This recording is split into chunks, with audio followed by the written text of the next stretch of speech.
Have you ever wondered why pro vocals sound lush and wide, but still super clean and upfront? Like how the Weeknd or Dua Lipa sound drenched in space, yet every word cuts through. Everyone always throws a reverb on the bus send.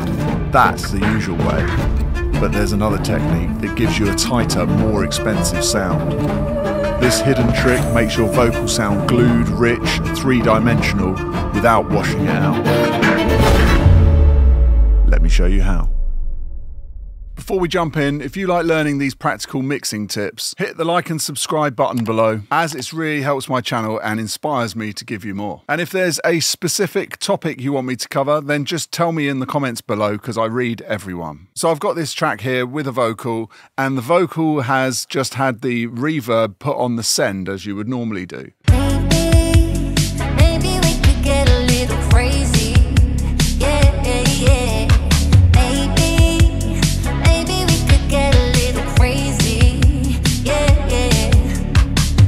So to my ear, that sounds really washed out. It sounds like it's in a cave. It doesn't sound like it's gelled together. I don't want to spend loads of time playing around with the settings within that Valhalla, because I know a better way of doing it, which I'm going to show you now. So what I'm going to do is put a short reverb directly on the channel itself, instead of going through a bus. Now the trick here is, after the reverb, I'm going to add a compressor. You might be thinking, why would you apply a compressor after the reverb? But it'll all make sense in a second. First of all, I'm just going to add a little bit of EQ. I'm just taking out on a dynamic EQ around 1 to 3K, just 'cause it's a bit edgy, and just putting a bit of air on at 6K on a shelf. Let's have a listen to how that sounds.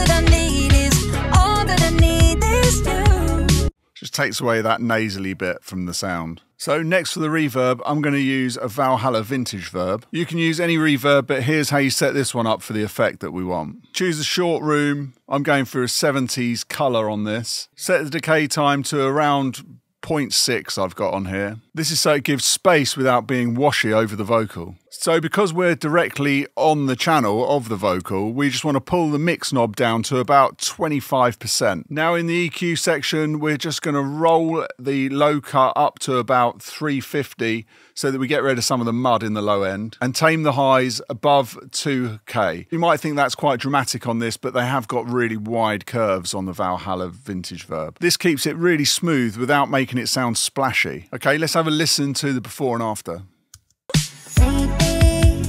Maybe we could get a little crazy. Yeah, yeah. Maybe we could get a little crazy. Yeah, yeah. Sometimes I'll be thinking about you. Sometimes I'll be drinking about you. Sometimes all that I need is you. So you can hear the difference between the two. It gets rid of that harshness, smooths it out a little bit, but it's not washed in reverb. So once that's set, let's open up the compressor that's after it. The reason why we've got the compressor is because we're just going to push it in gently to glue it to the vocal, the reverb, so that it feels like it was recorded in the same room. It feels more together rather than two separate things, where, if you remember originally, the vocal sounded in a different room or a cave compared to the original reverb. So all we're going to do is adjust the threshold. I've got a 4:1 ratio, and I've got a kind of medium attack, medium release. And I'm just going to bring the threshold down until I'm just getting a few dB of gain reduction. And so this will pull the reverb tail into the body of the vocal. Sometimes I'll be thinking about you. Sometimes I'll be drinking about you. Sometimes all that I need is you. You're like paradise, light me up like dynamite, take me to another high. Your love, it echoes, I will never let go, I will never let go. This is one of the techniques that I teach inside my mixing course all the time, and it's a real winner for getting smooth, posh vocals. What it gives you is that smooth, cohesive vocal sound that just glues it into the mix and just sounds part of it. It's so nice. Okay, let's compare the two versions, the kind of normal send version and then my version, which is on the actual vocal. Sometimes I'll be thinking about you. Sometimes I'll be drinking about you. Sometimes all that I need is you. Sometimes I'll be thinking about you. Sometimes I'll be drinking about you. Sometimes all that I need is you. So you're probably wondering to yourself, why wouldn't you just put the shorter reverb on the send? The reason for that is because we can't then compress the reverb into the vocal and have them as one cohesive unit. So I'll play you it on the send, and I'll also show you the before and after so you can hear it getting compressed in, and I think you'll agree it sounds really controlled and lovely and posh when it has got the compressor on it. All that I need is you.